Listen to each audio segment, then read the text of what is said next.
सास बहू और संक्रांति के पकवानों के प्रिपरेशंस में फेलियर्स। एक गांव में सुजाता और सूरम्मा नाम की सास बहू रहते थे। एक दिन सूरम्मा जब हॉल में बैठी हुई थी तो सुजाता बाहर से आते आते बोलती है, छी छी छी, पूरे गांव में मेरी पूरी इज्जत निकल गई है। बाजार में जाने के लिए मुझे बहुत डर लग रहा है। अरे अरे, क्या हुआ? किसी ने कुछ कह दिया है क्या? मुझे कौन कहेगा सासू माँ। हाँ, ये बात भी सही है। कोई तुझे कुछ बोल दे तो तू चुप रहती है क्या? फिर इतने गुस्से में क्यों आ रही है? गांव में हर साल संक्रांति के अवसर पर गांव की औरतों को कोई ना कोई कंपटीशन लगाकर प्राइज देते हैं ना। हाँ, हम लोग हर साल कंपटीशन में भाग भी तो लेते हैं। हाँ, सिर्फ भाग ही ले रहे हैं। हमारे भाग लेने से कोई फर्क पड़ता है क्या? ये दोनों सास बहू एकदम बेकार हैं कह के पूरे गांव वाले हम पर मजाक उड़ा रहे हैं सासू माँ। अरे बहू, गांव वालों को जो कहना है कहने दे। वैसे भी गांव में इतनी सारी औरतें रहती हैं, किसी न किसी एक को ही तो जीतना होता है, तो बाकी लोग तो बेकार ही हुए ना।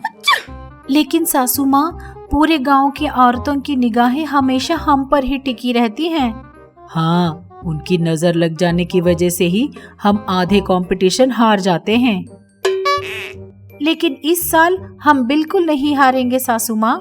संक्रांति पे पकवानों की कंपटीशन करवा रहे हैं, उसमें हमको ही जीतना होगा। हाँ बहू, तूने सही कहा। कल ही से हम लोग पकवानों की प्रैक्टिस शुरू कर देते हैं। नए नए पकवान बनाकर उन्हें जजेस को खिलाकर हमें ही कप जीतना होगा, उसने कहा। सुजाता ने भी हाँ कहा। अगले दिन सुबह से ही उन दोनों ने पकवानों की प्रैक्टिस करनी शुरू कर दी। घर में दोनों खूब हलचल कर रहे थे। ये देखकर सुजाता का पति वेंकट अपने पिता रंगैया के पास जाकर बोलता है, अरे पिताजी, मेरी माँ और पत्नी ऐसे हलचल कर रही हैं जैसे घर में कोई शादी हो। बात क्या है? अरे बेटा, मुझे पता होता तो मैं तुझे जरूर बताता। चल, उन्हीं से पता करते हैं। ऐसा बोलते हुए बाप बेटे दोनों सास बहू के पास पहुंचते हैं। आकर, अरे माँ, ये सब क्या हो रहा है? आप लोग मेरी दूसरी शादी तो नहीं करने वाले ना? इतनी हलचल क्यों है घर पे? उसने अपनी माँ से पूछा। ये बात सुनते ही सुजाता ने चिमटा लिया और उससे वेंकट के कंधे को जला दिया। तो वेंकट जोर से चिल्लाया, आ! उसने जोर से चिल्लाया, मेरे होते हुए आपको दूसरी शादी करनी है? अरे भाग्यवान, मैंने तो मजाक किया था। इतने के लिए जला दिया मुझे। आपने मजाक किया होगा, लेकिन आपकी बात से मैं जल भुन गई, इसीलिए मैंने आपको भी जलाया। हाँ हाँ, बहुत बढ़िया काम किया। अब बताओ, ये सब कर क्या रहे हो? आपको दिखाई नहीं देता क्या? हम पकवान बना रहे हैं। हाँ हाँ, वही। किस लिए? हाँ, किस लिए बोले तो हमारे गांव में संक्रांति पे पकवानों की कंपटीशन कर रहे हैं, तब हमें अच्छे से पकवान बनाने हैं ना, इसीलिए हम लोग अभी से प्रैक्टिस कर रहे हैं। उसने कहा। ये बात सुनते ही बाप बेटे दोनों दंग रह गए।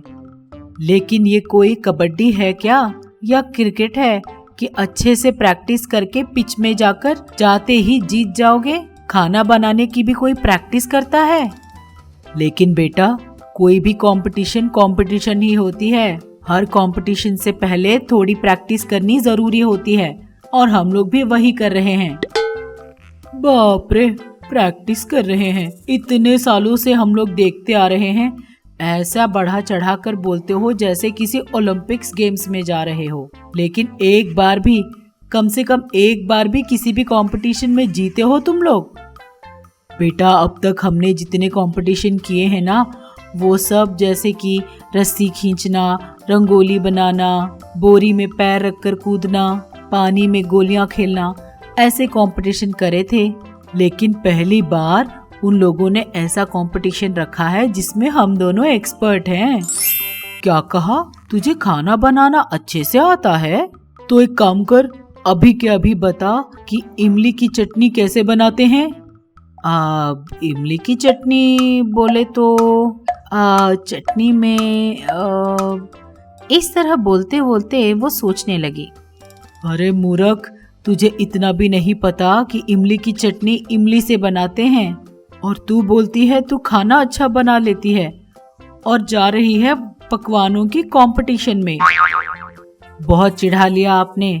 चाहे तो आप खुद ही देख लीजिए मैं इस केले की खीर कितने अच्छे से बनाती हूँ, उसने कहा। केले की खीर सुनते ही दोनों दंग रह गए। क्या कहा? केले से तू खीर बनाएगी? मुझे नहीं चाहिए बाबा। खाते हो या नहीं? इस तरह सूरम्मा ने जोर से कहा। तुरंत रंगैया ने कहा, लगता है ना खाया तो भी मरने वाला हूँ। इधर ला, खा के बताता हूँ। ऐसा बोलते हुए उस केले के खीर की कटोरी को लेकर उस कटोरी की तरफ बड़े दुख से देखता है। दूसरी बार अपनी पत्नी की तरफ देखता है। तीसरी बार अपने बेटे की तरफ देखते हुए बोलता है, बेटा, एम्बुलेंस का नंबर लगाकर रेडी रखना। ऐसा बोलकर वो उस खीर को थोड़ा पीता है और तीनों की तरफ देखते देखते वो नीचे गिर जाता है। ये देखकर सब लोग दंग रह जाते हैं। पिताजी, पिताजी, पिताजी, अजी सुनते हो क्या हुआ? ससुर जी, ससुर जी। इस तरह सब लोग चिल्लाने लगे और रंगैया उधर लेटे लेटे ही बहुत बड़ी उल्टी कर देता है। इस तरह पकवानों की कंपटीशन शुरू होने के दिन तक सास बहू मिलकर कोई न कोई नया रेसिपी बनाकर बाप बेटों को खिलाती रहती थी और उन्हें खाकर बाप बेटे उल्टियां करते रहते थे। इसी तरह एक और दिन सुजाता एक प्लेट लेकर आती है। अजी सुनते हो, इसे खाकर तो बताओ कैसी बनी है। अरे ये क्या है? खीर ही है। खीर है?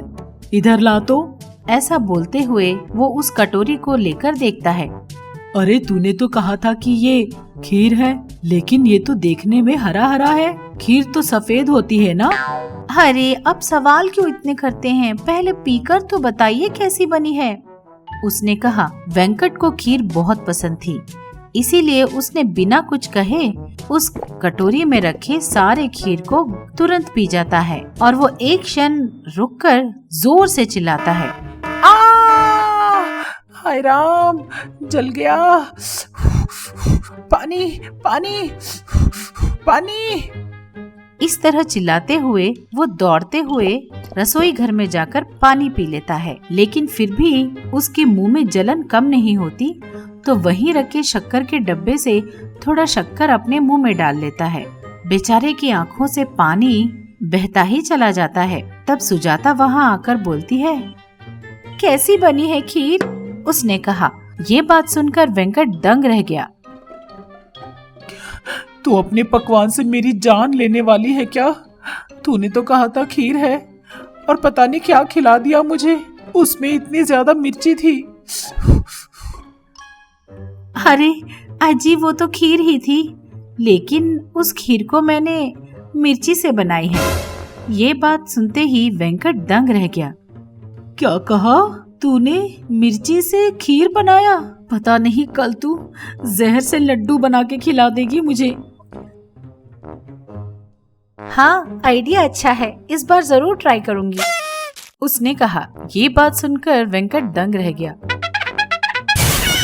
इस तरह सास बहू ने मिलकर अपने पकवानों से अपने पति और बेटे का दिमाग खराब कर दिया। दिन बीतते चले गए। संक्रांति के पकवानों की कंपटीशन शुरू हो गई। दोनों सास बहू ने कंपटीशन में हिस्सा लिया और उन्होंने अलग अलग पकवान बनाकर तैयार कर दिए। दास और सुधा नाम के दो जजेस सबके पकवान खाकर मार्क्स दे रहे थे और वो धीरे धीरे चलकर पहले बहू के खाने के पास पहुंचते हैं। इस पकवान का नाम क्या है बताइए?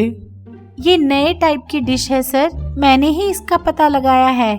अच्छा, बहुत बढ़िया। मैं तुम जैसे लोगों को बहुत एनकरेज करता हूँ। सुधा जी, खाकर देखे क्या? हाँ हाँ, देखते हैं। ऐसा बोलते हुए उन्होंने एक एक स्पून लेकर उस रेसिपी को खाया। उसे खाकर एकाएक एक दूसरे का चेहरा देखकर दोनों जोर जोर से हंसने लगे। ये देखकर सब लोग दंग रह गए। मैं कौन हूँ? मैं यहाँ क्यों हूँ? पागल। तू पागल है। तू भी पगली है, पगली कहीं की।